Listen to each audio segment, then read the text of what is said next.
오늘 본문을 통해서 저는 하나님의 말씀에 반응하려면 이라는 말씀을 같이 나누려고 합니다. 말씀을 준비하다 보니까 내용들이 좀 길어질 것 같아서 제가 1, 그럼 다음 주에는 2가 나오겠죠. 그 내용을 여기까지만 준비를 하고 딱 멈췄어요. 내용이 자꾸 이렇게 많이 길어질 것 같아서. 그래서 여러분, 오늘은 8장 18절에서부터 시작하지만 지난주에 우리가 7장 15절까지 보았거든요. 그러면 7장 16절에서 오늘 8장 29절까지 전체가 오늘 내용이라고 보시면 될 것 같아요. 자, 여러분, 조금 우리가 돌아보면 여호수아와 이스라엘 자손들은 아이성 전투를 준비를 했어요. 지금 오늘 본문에도 한참 준비를 하지만 이것은 아이성 두 번째 전투라는 것을 우리는 기억해야 하는 것이죠. 첫 번째 전투를 준비하면서 정탐꾼도 보내고 나름 잘 준비를 해서 충분히 우리가 이길 것이다라는 확신을 가지고 전쟁을 시작했지만 오히려 결과는 전혀 생각지도 못한 방향으로 흐르면서 결국은 수치스러운 패배를 맞았던 것이죠. 그 이유에 대해서는 이미 7장의 1절이 전 7장 전체의 핵심 구절이었기 때문에 1장에서 성경은 먼저 다 기록하고 언급을 하고 있었던 것이죠. 그 1장 말씀을 제가 한번 읽어보겠습니다. 이스라엘 자손들이 온전히 바친 물건으로 말미암아 범죄하였으니 이는 유다 지파 세라의 증손 삽디의 손자 갈미의 아들 아간이 온전히 바친 물건을 가졌습니다. 여호와께서 이스라엘 자손들에게 진노하시리라. 그래서 2절부터 해서 그 모든 과정, 지금 1절이 핵심되는 내용이라고 했잖아요. 이 내용에 맞게끔 쭉 진행이 되는 거죠. 오늘 본문에 와서 이 1절에서 말씀하고 있는 한 지파, 그리고 한 가정, 한 남자, 완전히 이 범죄한 한 영혼을 하나님의 방법으로 찾아내는 그런 과정들이 구체적으로 기록이 되어 있습니다. 자, 지난주에 그래서 7장 15절까지였는데 그 뒤의 내용을 제가 간략하게 말씀을 드린다면 7장 16절에서 18절까지는 방금 말씀드린 것처럼 실제로 이 범죄한 한 지파를 뽑고 한 족속을 뽑고 그 안에 한 가족을 뽑고 한 남자를 뽑아서 아간을 뽑는 실제적인 내용이 7장 16절에서 18절 기록이 되어 있고, 그리고 19절에서 21절까지는 아간이 뽑혔잖아요. 아간이 드디어 자백을 하는 거예요. 자기의 범죄를 자백을 하는 거예요. 하나님께서 여호수아를 통해서 이번 여리고성 그리고 이 여리고성 때에 처음 전쟁이기 때문에 모든 것을 하나님께 바쳐야 한다라는 것을 분명히 이야기를 했고, 혹 그러지 않을 시에는 큰 고통을 당한다라고 이미 여호수아를 통해서 선포를 한 상태였거든요. 그런데 여리고성을 차지하고 승리하는 그 기쁨 속에 있었는데, 아니 두 번째 아이성의 첫 번째 전투를 어이없이 패하고 난 뒤에 하나님의 인도하심대로 이 문제를 해결하기 위해서 범죄자를 찾고 하나님의 인도하심 속에서 찾았던 것이죠. 근데 여러분, 이 아간이 훔친 모든 것, 결국 이 아간은 수많은 사람들 중에 다 그 말씀에 순종하였는데 이 아간 한 사람이 딱 어긴 거예요. 그러면서 우리가 지난번에 나눈 게 있잖아요. 사람이 다 동일하지 않아요. 사람의 장점도 동일하지 않지만 사람의 단점도 동일하지 않은 것이죠. 그런 말씀을 미리 선포로 들었음에도 불구하고 아마 아간의 가장 큰 약점이 어떤 탐욕, 탐심이지 않았을까요? 그렇게 분명하게 엄포를 했음에도 불구하고 그가 눈에 보였던 그 물건들을 훔쳐가는 것을 보면 참 사람의 갖고 있는 죄성이라는 것이 이렇게 무섭다라는 것을 볼 수가 있어요. 자, 여기에 하나님 그러면 어떤 분이시냐? 사람의 범죄함도 무섭지만 이 범죄함을 다스려가는 하나님의 일하심도 상당히 우리를 두렵게 한다라는 것을 오늘 본문을 통해서 찾아볼 수 있어요. 이미 7장에서 지금 한 지파를, 족속을, 가정을, 남자를 이 찾아내는 하나님의 일하심을 보십시오. 누구라도 숨길 수가 있을까요? 참 하나님 앞에서 우리가 조금 전에도 찬양했지만 말씀 앞에 선다라는 것이 참 두려운 것이죠.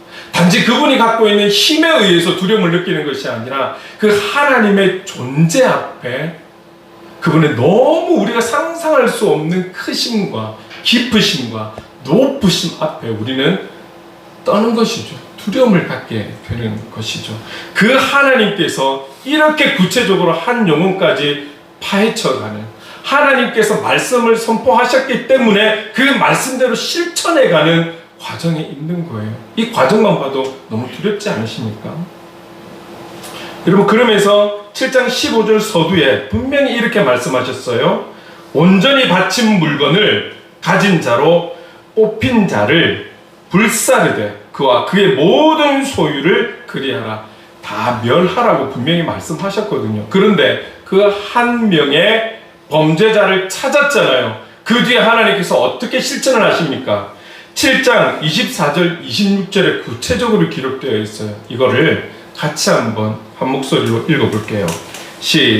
조금 길지만 천천히 같이 읽겠습니다. 시작. 여호수아가 이스라엘 모든 사람과 더불어 세라의 아들 아간을 잡고 그 은과 그 외투와 그 금덩이와 그의 아들들과 그의 딸들과 그의 소들과 그의 나귀들과 그의 양들과 그의 장막과 그에게 속한 모든 것을 이끌고 아골 골짜기로 가서 여호수아가 이르되 내가 어찌하여 우리를 괴롭게 하였느냐? 여호와께서 오늘 너를 괴롭게 하시리라 하니 온 이스라엘이 그를 돌로 치고 물건들도 돌로 치고 불사르고 그 위에 돌 무더기를 크게 쌓았더니 오늘까지 있더라. 여호와께서 그의 맹렬한 진노를 그치시니 그러므로 그곳 이름을 오늘까지 아골 골짜기라 부르더라. 여러분, 아간은 모든 것을 잃었어요. 우리가 생각할 때 그 모든 것은 그가 갖고 있는 눈에 보이는 어떤 물질들, 집 이런 것뿐만이 아니라 분명하게 말씀하고 있는 것은 그의 아들들, 그의 딸들, 그의 가족들도 다 하나님께서 멸하신 거예요. 아간을 비롯해서 말이죠. 이렇게 완전히 멸했을 때에 하나님의 진노가 풀렸더라. 왜냐하면 이거는 하나님께서 말씀하신 대로 이루어진 거예요. 왜? 혹 이 첫 번째 전투에서 모든 것을 하나님께 바친 것을 취하는 자는 멸할 거라고 분명히 말씀을 하셨거든요. 근데 그 말씀대로 하나님께서 말씀하신 대로 그대로 행하는 거예요. 아간의 모든 관련된 것은 죽여버리는, 상당히 두려운 하나님이신 거죠. 이 말씀대로 온전히 실천했을 때 하나님의 진노는 1장 1절에 이 아간으로 인해서 진노했다라고 나와 있는 하나님의 진노는 이제 그친 거예요. 그러면서 8장이 시작이 됩니다. 8장이 시작이 되면서 1절을 보면 또 하나님의 마음을 우리가 볼 수 있어요. 1절 말씀 같이 한번 읽어볼게요. 시작. 여호와께서 여호수아에게 이르시되 두려워하지 말라, 놀라지 말라. 군사를 다 거느리고 일어나 아이로 올라가라. 보라, 내가 아이 왕과 그의 백성과 그의 성읍과 그의 땅을 다 내 손에 넘겨주었으니.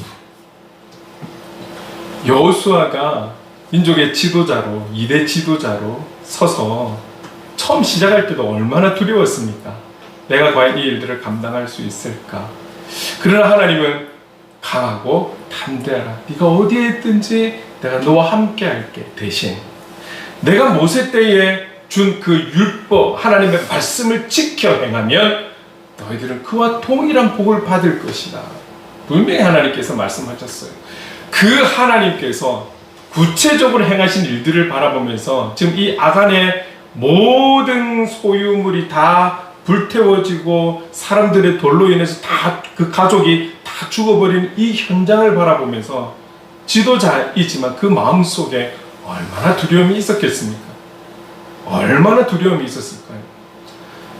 그냥 바라보는 아마 백성들의 마음도 두려웠겠지만 자기가 지도자된 입장에서 이 상황들을 바라봤을 때 더 아마 잘 감당해야 되는 그런 책임감과 여러 가지 하나님을 향한 더 두려움을 그가 아마 느꼈을 겁니다. 그런데 이 문제를 해결을 보고 하나님의 진노가 그치고 나니 하나님께서 8장 1절에 들어와서 다시 여호수아에게 보십시오. 두려워하지 말라. 놀라지 말라. 하나님은 여호수아의 마음을 아는 거예요. 하나님은 중심을 보시는 분이시잖아요. 우리의 겉으로 드러난 것만이 아니라 우리의 마음까지도 다 읽으시는 분이시잖아요. 그 하나님께서 여호수아의 마음을 알고 두려워하는 그 마음속에 여호수아야 두려워하지 말라. 놀라지 말라. 하나님께서 여호수아를 통해 이스라엘 백성들의 마음을 만지고 있는 표현이라고 보시면 될 거예요. 그러면서 군사를 다 거느리고 일어나 아이로 올라가라. 두 번째 전투를 준비해. 말씀하고 있는 거거든요. 그리고 하나님께서 뭐라고 말씀하십니까? 이미 승리할 거야. 1절 마지막에 다 내 손에 넘겨주었으니 아직 두 번째 전쟁 시작도 안 했어요. 그런데 또 말씀하시는 거예요. 다 내 손에 넘겨주었다라고 벌써 말씀하고 있는 거예요. 이 말씀 보니까 기억나는 곳이 없습니까? 여리고성. 6장에 여리고성 이야기가 나오면서 2절에 이렇게 말씀하고 있어요. 동일하게 네 손에 넘겨주었다. 이스라엘 백성 너희들에게 넘겨주었다라고 했어요. 전쟁 시작도 안 했고 여리고성 돌지도 않았는데 주었다라고 이미 말씀하고 계세요. 승리를 알려주셨던 거죠. 승리를 알려주셨던 거예요. 그리고 구체적인 명령을 주십니다. 8장 2절에 이렇게 말씀하고 있어요. 같이 한번 읽어볼게요. 시작. 너는 여리고와 그 왕에게 행한 것 같이 아이와 그 왕에게 행하되 오직 거기서 탈취할 물건과 가축은 스스로 가지라. 너는 아이 성 뒤에 복병을 둘지니라 하시니 여리고 성 때와 같이 너희들이 승리하게 될 거야. 승리하고 난 뒤에 너희들이 다 생명들을 다 멸해야 돼. 다 죽여야 돼. 그런데 한 가지, 모든 것을 하나님께 바쳐야 했잖아요. 여리고성 때는. 그러나 이번 전쟁에서는 거기서 승리하고 난 뒤에 탈취할 물건과 가축은 너희들이 가지면 돼. 이것을 허락하고 있는, 조금 차이가 있는 그런 내용을 보게 됩니다. 그리고 구체적으로 전략을 하나님께서 세워 가시는 거잖아요. 여호수아야, 너희들 전쟁 시작하기 전에 복병을 두어라. 복병을 두어라. 매복하라는 거잖아요. 매복해 있는 군사를 복병이라고 이야기를 하잖아요. 그래서 매복을 해야 돼. 그 구체적으로 하나님께서 전략적인 부분을 어떻게 전쟁해야 될지에 대한 부분도 말씀하고 있는 것을 볼 수가 있습니다. 그러면서 3절에서 8장 3절에서 9절은 하나님께서 여호수아를 통해서 구체적인 전략을 3만 명의 용사에게 명령을 하고 있어요. 이 내용은 제가 일부러 넣지 않았던 것은 오늘 본문에도 그 내용이 동일하게 실천적으로 나오기 때문에 읽지는 않았습니다. 그리고 10장에서 8장 10장에서 오늘 본문 앞에까지 17절까지의 말씀은 그 명령하신 대로 전쟁을 이제 준비하는 거예요. 준비를 하고 있고 전략적인 부분들, 특히 복병을 두라는 거에 대한 그 어떤 위치 선정과 여러 가지를 준비를 하고, 그리고 여기 한 4, 5절쯤에 가면 실제로 전쟁이, 두 번째 전쟁이 시작이 되는 내용이 나와요. 이 실제 싸움이 시작이 되어도 하나님께서 세우신 그 전략에 맞추어서 움직이고 있는 내용들이 기록되어 있는 그런 상황입니다. 그러면서 오늘 본문 18절에 이렇게 시작을 하는 거예요. 여러분 이제 이 전쟁이 어떻게 시작이 되냐면 성을 갔어요. 성으로 공격을 하러 갔는데 아이성에 있는 사람들이 공격해 오는 것을 보고 1차전에서 이미 승리한 그 기세가 있잖아요. 기세가 있어 놓으니까 가자 해갖고 성문을 열고 막 쏟아져 나오는 거예요. 쏟아져 나와갖고 잡으러 가는 거예요. 근데 이제 전쟁이 조금 이렇게 치열하게 부딪혀 가는데 여기 이스라엘 백성들이 도망가자 이렇게 되는 거죠. 왜? 이게 하나의 전략이잖아요. 이미 복병을 심어 두었거든요.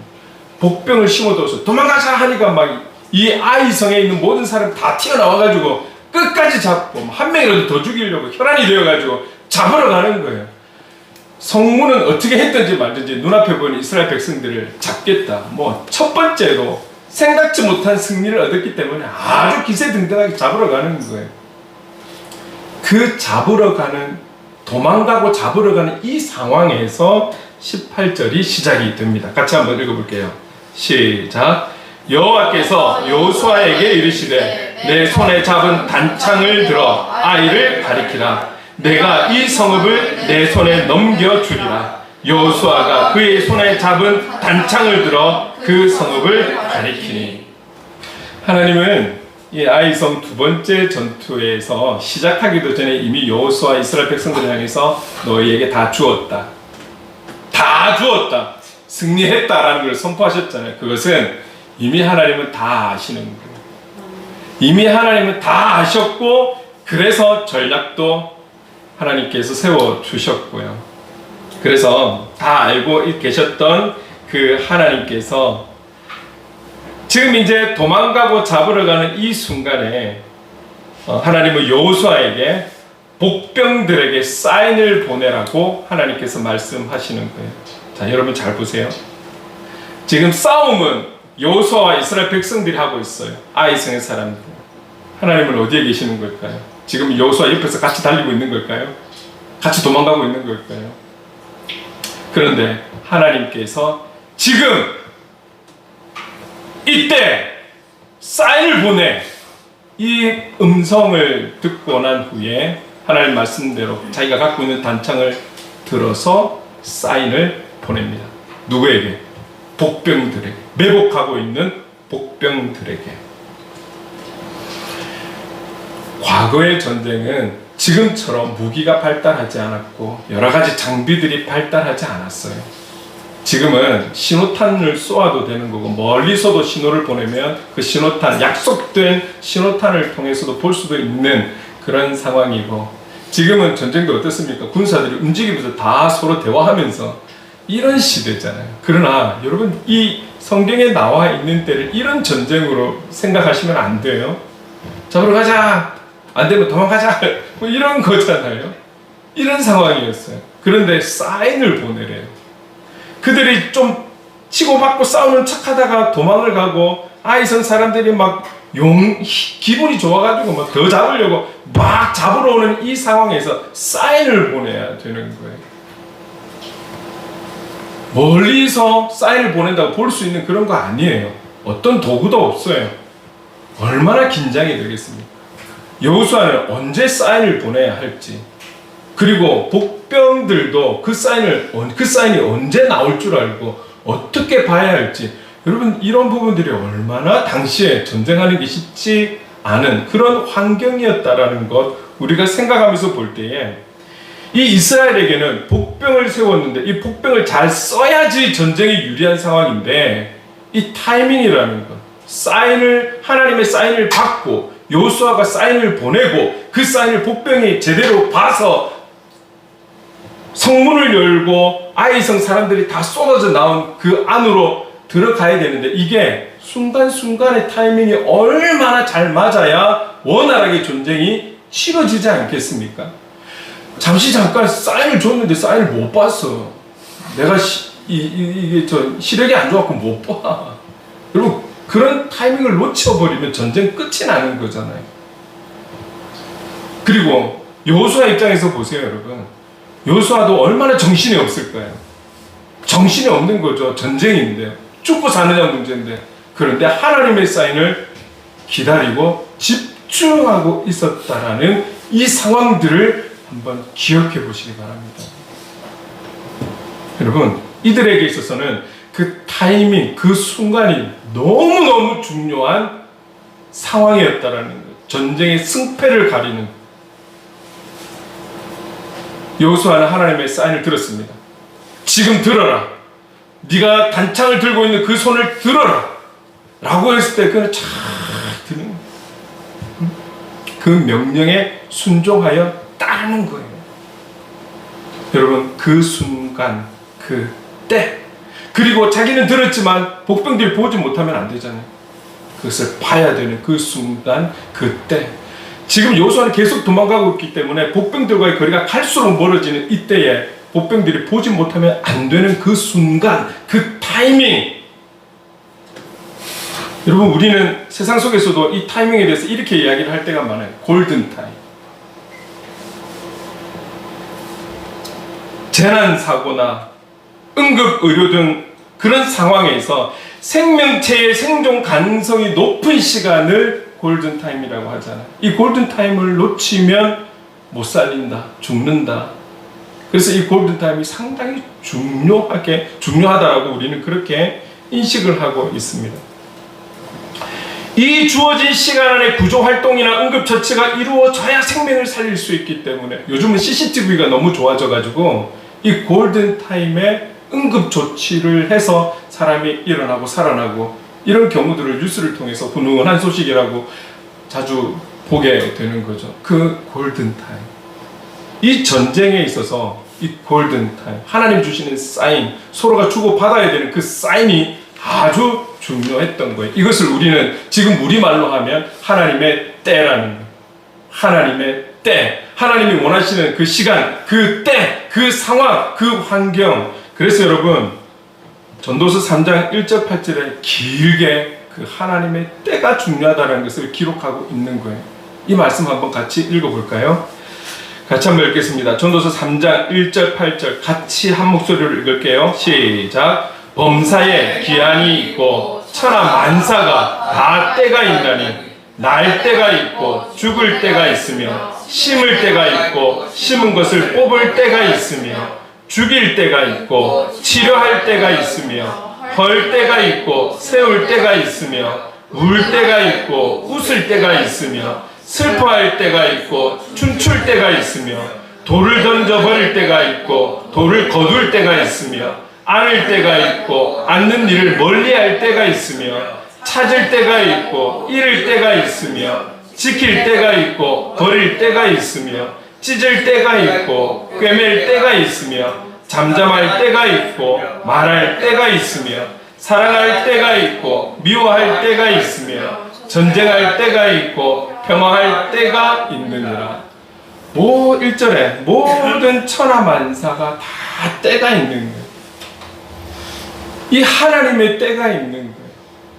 여러분, 그리스도인들은 내가 원하는 때에 나에게 맞춰 살아가는 게 아닌 거잖아요. 나는 지금 당장 무언가 필요하더라도 그것이 하나님의 때가 아닐 때는 이루어질 수 없는 거예요. 우리가 아무리 기도를 한다 하더라도 그것이 하나님의 때가 오지 않으면 될 수가 없는 거예요.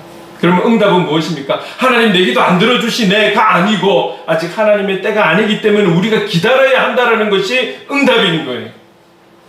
내가 원하는 대로 되면 응답이고 원하는 대로 안 되면 응답이 아니다라고 생각하는 것은 아주 이기적인 나의 신앙관인 것이죠. 들어주실 분은 생각하지도 않고 있는데 내가 원한다면, 그래서 안 들어줘서 내가 판단한다는 것은 그거는 사사기에 나의 소견에 옳은 대로 신앙생활 했던 사람들의 모습이 될 수 있는 것이죠. 우리는 모든 주권자가 되시는 하나님의 때에 크고 작은 어떤 것이라도 하나님의 때가 있다는 것을 알고 기도하며 인내하고 기다려야 하는 존재라는 것이죠. 여러분, 그만큼 때가 중요한 거예요. 여호수아는 하나님의 때, 하나님의 신호가 중요했던 거예요. 그 전쟁 중에서도 바로 옆에 있는 분이 아니라 내 마음속에 함께 하시는 그 하나님의 음성에 집중하고 있었던 여호수아를 한번 생각해 보십시오. 정신없는 그 상황에서. 그럼에도 불구하고 그 순간에 나에게 신호를 주실 그 하나님에 대해서 귀를 세우고 쫑긋 세우고 여러분, 그 마음에 하나님을 향해서 마음의 시선을 쫙 하나님께 두고 있는 그런 상황 아니겠습니까? 전쟁 중에도.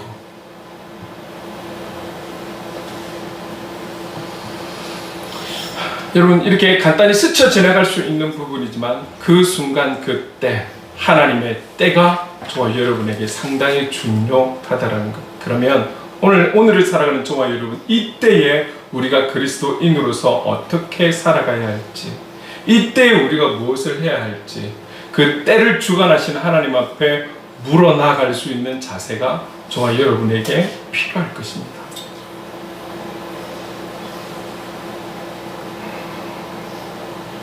여러분, 하나님이 허락하시는 그 사인을 통해서 복병들이 비어있는 아이성으로 들어가서 점령을 합니다. 명령하신 대로 점령을 한다는 것은 그 안에 있는 모든 생명체를 죽입니다. 이제는 가축과 노략물들은 자기 것으로 해야 되기 때문에 그런 부분들은 살려두고 사람들은 다 멸하는 것이죠. 멸하는 거예요. 한 사람도 남거나 도망하지 못하게 하고 아이 왕을 사로잡아서 여호수아 앞으로 끌고 와서 죽이는 거예요. 24절 말씀 같이 한번 읽어볼까요? 시작. 이스라엘이 자기들을 광야로 추격하던 모든 아이 주민을 들에서 죽이되 그들을 다 칼날에 엎드러지게 하여 진멸하기를 마치고 온 이스라엘이 아이로 돌아와서 칼날로 죽이매. 결국 도망하는 척 했던 이들이, 복병들이 들어가서 아이성을 치니까 다시 반대로 그 쫓아오는 아이성의 사람들, 군인들을 향해서 돌아서서 이들을 멸하기 시작합니다. 다 죽이는 거예요. 27절 같이 한번 읽어볼게요. 시작. 오직 그 성읍의 가축과 노략한 것은 여호와께서 여호수아에게 명령하신 대로 이스라엘이 탈취하였더라. 돌아서서 쫓아오는 아이성의 사람들을 다 죽이고 그들이 이제는 아이성으로 들어갑니다. 이미 거기에는 복병들이 들어가 있었지만 덜 죽인 사람과 생명체를 찾아서 다 멸하는 것이죠. 그리고 마지막 왕을 잡아서 여호수아 앞에 데리고 와서 죽여버립니다. 그리고 남아있는 그런 가축과 노략한 것은 하나님께서 명령하신 것처럼 다 가져갈 수 있도록 이렇게 하신 것이죠. 자, 여러분, 이게 오늘 제가 지금까지 말씀드린 것이 7장 16절에서 오늘 본문 8장 29절까지의 전체적인 내용입니다. 계획을 하게 하고 그 계획을 실천하게 하고 이제 전쟁에 돌입해서 그 계획대로 실천해 가는 모든 내용들, 어쩌면 한 3번 정도 반복이 되는 내용들이 나오고 있는 거예요. 그래서 내용은 길지만 짧게 간략하게 여러분들에게 말씀드리면서 여기에도 스쳐 지나갈 수 있는 그 때라는 것을 우리가 같이 한번 나눴어요. 그런데 오늘과 다음 주를 통해서 여기에 더 분명하게 우리가 좀 집중하고 싶은 것은 이거예요. 여호수아의 모습을 제가 계속 말씀을 드리고 있지만 그 정신없고 긴장되고 아주 그런 어려운 속에서도 하나님 앞에 하나님의 음성에 귀를 기울이고 있는 그 세미한 음성으로 말씀하시는 그 하나님의 음성에 집중하고 있는 여호수아의 모습을 보자는 거예요. 전쟁이라는 정말 어찌 될지 알 수 없는 실전에서 그가 그럼에도 불구하고 그 마음에 하나님의 사인을, 하나님의 때를 기다리면서 그 일들을 지금 감당하고 있는 여호수아. 여러분, 7장 16절에서 8장 29절까지 여호수아를 보면 하나님의 명령을 받아서 그 명령을 온전히 실천하고 있는 여호수아를 볼 수 있어요. 왜? 이미 1차 전쟁에서 실패했잖아요. 그렇기 때문에 조금의 의심도 없이 하나님께서 세우시는 전략, 하나님께서 말씀하시는 한 가지, 두 가지, 세 가지 다 그것을 꼼꼼하게 지켜가고 있는 여호수아. 그러면서 지금 이 전쟁의 가장 중요한 하나님의 사인을 기다리는 그 모습에 있어서도 집중하며 하나님의 그 음성에 귀를 기울이고 있는 여호수아. 전쟁을 다 치르고 나서도 그 이후에 어떻게 해야 될지에 대해서 꼼꼼하게 챙기면서 죽일 것은 죽이고 가질 것은 가지는 지금 이 상황들을 여호수아가 철저하게 순종하고 있는 모습을 볼 수 있는 것입니다. 여호수아는 하나님의 말씀에 철저하게 반응하고 있다라는 것이죠. 자, 그렇다면 오늘 이 여호수아의 모습을 좀 우리의 모습과 한번 적용해보고 돌아볼 수 있었으면 좋겠습니다. 몇 가지를 생각해 볼 것인데 오늘 한 가지만을 좀 언급하려고 합니다. 자, 그러면 지금이라는 이 어려운 시대를 살아가는 저와 여러분, 우리는 도대체 어떻게 하면 하나님의 말씀에 반응할 수 있을까요? 너무나 바쁜 시대, 너무나 어렵고 어떻게 살아가야 할지 걱정이 되고 염려가 되는 지금 이 시대 속에, 물론 젊은 세대와 또 중년과 어른들의 이 시각의 차이는, 마음의 차이는 좀 있겠으나 전체적으로 바라볼 때 너무나 어렵다라고 말하는, 우리가 눈으로 봐도 어려움을 알 수 있는 이런 시대에 우리는 이 시대 속에 하나님의 말씀에 어떻게 반응을 할 수 있습니까? 이 어려운 현실의 삶 속에서 어떻게 그 하나님의 세미한 음성을 들을 수 있을까요? 하나님의 음성을 들을 수 있는 방법이 무엇일까요? 이것을 조금 고민해 보고 싶은 것입니다.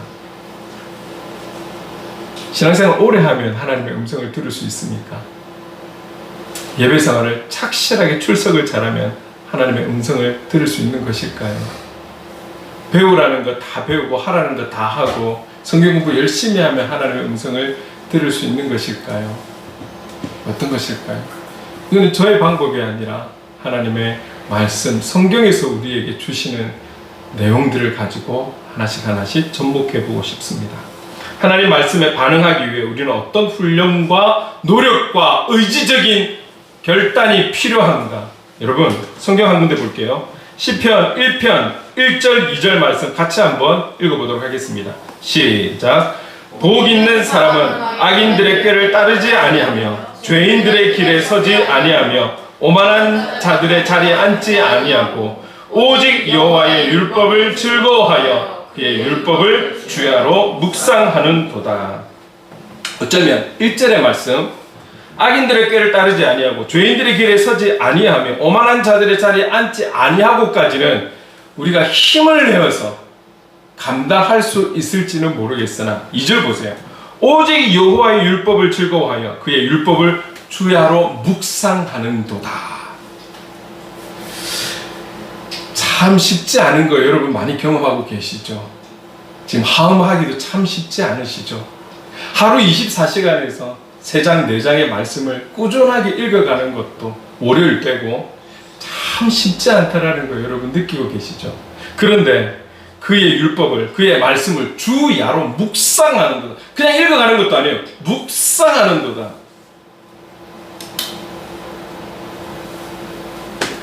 하나님의 말씀, 그 하나님의 세미한 음성을 듣고 싶으시다면 오늘 이 말씀처럼 오직 여호와의 율법을 즐거워하여 그의 율법을, 그의 말씀을 주야로 묵상하는도다.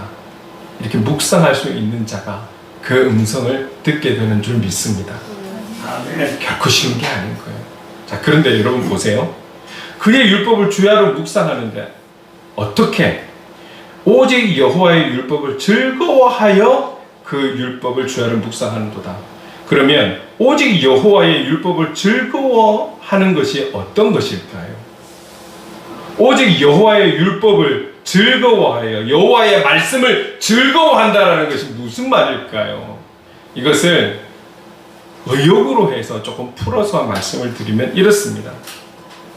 여러분, 여호와의 율법을 즐거워한다라는 것은, 다시 말해서 하나님의 말씀을 즐거워한다라는 이 말씀은 지금 말씀하시는 그 하나님을 나의 내면적으로 깊이 사모하고 존중하고 깊이 사랑한다라는 의미예요. 이렇게 말씀드릴 수 있어요. 우리가 누군가를 존경하거나 개인적으로 어떤 신앙의 어떤 삶의 멘토가 되는 분, 내가 사랑하는 사람, 내가 아주 친한, 정말 친한 선후배, 단짝 친구, 이들의 말은 얼마든지 들을 수 있지 않겠습니까? 얼마든지가 아니라 밤을 새워서라도 내가 좋아하고 내가 존경하고 내가 존중하고 내가 사랑하는 그 사람과 함께 하면서 삶을 나누고 싶고 이야기를 듣고 싶고 같이 나누고 싶고 그런 마음이 있지 않겠습니까? 사랑하지 않은 사람은 적당히 대화하다가 빨리 갔으면 좋겠고 헤어졌으면 좋겠고 내 자리로 갔으면 좋겠고 다시 만나더라도 시간을 두고 나중에 만났으면 좋겠고 좋아하는 사람은 어떻습니까? 오늘 하루 밤새워 이야기를 해도 내일 되면 그 사람 또 만나고 싶고 그 사람 사모하게 되고 그 사람과 대화하는 것 자체가 너무나 좋고 너무나 감사하고 너무 행복하고 즐겁고 기쁘고 이런 마음이 들지 않습니까? 그래서 사랑하니까 결혼하고 같이 한 입을 덮고 같이 사는 거 아니겠습니까?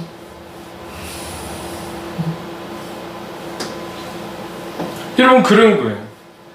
여호와의 율법을 즐거워한다라는 것은 그 율법 하나님의 말씀하시는 그 하나님을 너무 사랑해서 너무 감사해서 너무 존경해서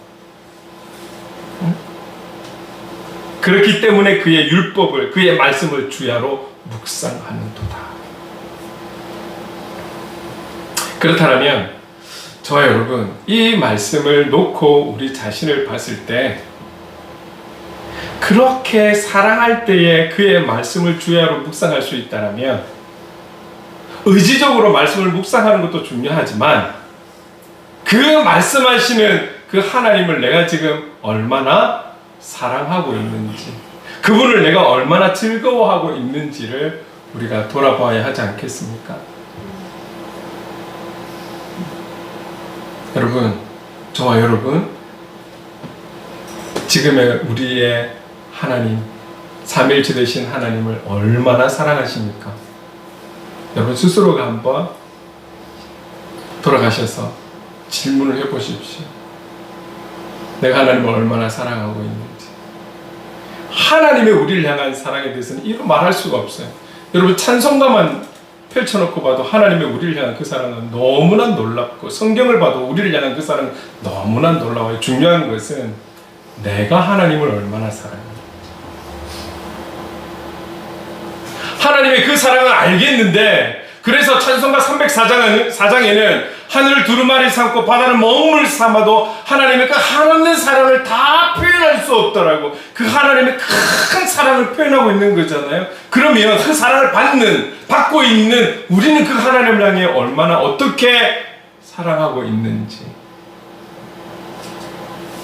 이게 중요한 거죠. 그렇게 사랑하는 자가 그의 율법을 주야로 묵상할 수 있다는 것이죠. 그렇게 묵상하는 자가 삶 속에서 하나님의 그 세미한 음성을 들을 수 있다는 것 아니겠습니까? 제가 좋아하는 짧은 찬양에 이런 찬양이 있어요. 이 찬양을 제가 대할 때마다 이 작곡 작사가는 얼마나 하나님을 사랑하시기에 이렇게 표현할 수 있을까? 그런데 구구절절 표현하지는 않아요. 이렇게 표현하고 있어요. 제목은 주님 사랑해요. 가사가 이렇습니다. 주님 사랑해요. 주님 사랑해요. 말하지 않아도 표현 다 못해도 주님 사랑해요. 뭐 이렇게 시시해. 하나님을 향한 사랑을 고백하는데 뭐 이렇게 시시해. 나도 할 수 있겠어. 그렇게 생각할 수 있을지 모르겠으나 이 작사가가 이 고백을 드릴 때는 얼마나 그 하나님을 향해 이런 표현 저런 표현 얼마나 많은 시간을 들여서 공을 들여서 하나님을 향한 나의 그 사랑을 표현해 보려고 얼마나 애를 쓰고 노력했을까요? 그러나 그가 내어놓은 표현은 주님 사랑해요. 말하지 않아도 표현 다 못해도 주님 사랑해요. 함축적인 표현이라고 할 수 있는 거겠죠.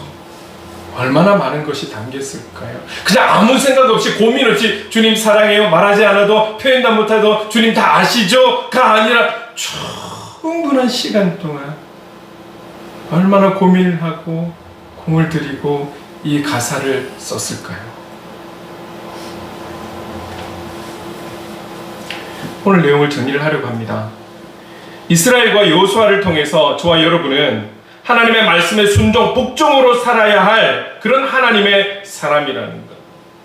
하나님을 경외하는 중심을 잃지 않고 하나님을 하나님 되게 하는 그런 그리스도인의 삶을 살아야 한다는 것. 우린 이것을 기억해야 하는 것이죠. 그리고 우리가 그리스도인의 삶을 살아갈 때 아주 중요한 것, 모든 것에는 하나님의 인도하시는 그 타이밍과 때가 있다라는 것. 이 때를, 이 타이밍을 놓치지 않기 위해서는 늘 우리의 마음의 시선은 하나님을 향해, 그래서 주만 바라볼지라 찬양하는 것 아니겠습니까? 우리의 귀는 세상의 많은 것들로 귀 기울이는 것이 아니라 그 하나님의 음성에, 세미한 음성을 듣기 위해 집중하고 있는 것. 그 음성을 듣기 위해서 성경에서 우리에게 오늘 주시는 말씀은 무엇입니까? 말씀 안에서, 말씀 대신 예수님의 사랑 안에서 끝까지 고백하며 나갈 때 하나님의 은혜로 반응하며, 다시 말하면 순종하며 삶을 살 수 있다는 것을 오늘 우리에게 말씀하고 있는 것이죠. 꼭 기억해야 되는 것은 하나님의 음성은 말씀 안에서 살아갈 때 그 음성을 듣고 반응할 수 있다는 것입니다. 단순하지만 실천하기 어려운 이 진리의 말씀을 저와 여러분이 아멘으로 받을 수 있기를 바랍니다. 아멘. 성경에서 말씀하시는 참 복된 삶, 조금 전에 읽었던 시편 1편 1, 2절, 복 있는 자는 결국 하나님을 너무너무 사랑해서 그분의 말씀을 가지고 주야로 묵상하는 자가 복 있는 자라는 것 잊지 마십시오. 우리가 생각하는 복의 개념과 다릅니다. 하나님께서 말씀하시는 복된 자는 하나님을 너무 사랑해서 그분의 말씀만 가지고 주야로 묵상하며 살아가는 자, 그를 복되다라고 말씀하고 있다라는 이 증거의 말씀을 기억하셔야 합니다. 이 참된 복을 누리며 살아가는 저와 여러분 될 수 있기를 예수님의 이름으로 축원합니다. 아멘. 아멘.